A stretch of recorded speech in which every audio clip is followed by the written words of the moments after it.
आज दिल्ली के ऑटो वाले मेरे को अपना भाई मानते हैं, छोटा भाई मानते हैं, और कई ऑटो वालों के पास मेरा डायरेक्ट नंबर है, फोन नंबर। मेरे ख्याल से भारत के इतिहास में अकेला मुख्यमंत्री होगा जिसको कोई ऑटो वाला सीधे एसएमएस करके कह सकता है जी मेरे को ये परेशानी हो गई, मेरा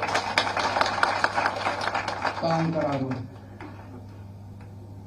अभी थोड़े दिन पहले हमने कई सारे ऑटो वालों के ऊपर जो चार्जेस लगते हैं वो भी फ्री कर दिए। जैसे फिटनेस कराते हो ना साल में एक बार, फिटनेस चार्ज लगता है, बहुत ज्यादा था, ऑटो वाले आए तो हमने वो माफ कर दिया। अब दिल्ली सरकार देती है और फिटनेस का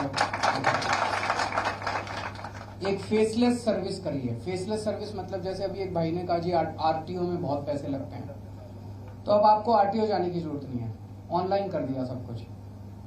आप ऑनलाइन सारा कुछ सब कुछ, एक फिटनेस छोड़ के, फिटनेस में तो अपनी गाड़ी ले जानी पड़ती है, फिटनेस छोड़ के बाकी सारी चीजें आप ऑनलाइन कर सकते हो। किसी आरटीओ दफ्तर में आपको जाने की जरूरत नहीं, कोई दलाल पकड़ने की जरूरत नहीं, कोई लाइनों में लगने की जरूरत नहीं, सब कुछ ऑनलाइन हो गया।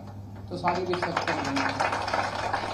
बस एक फिटनेस के लिए आपको अपनी गाड़ी लेके जानी पड़ती है।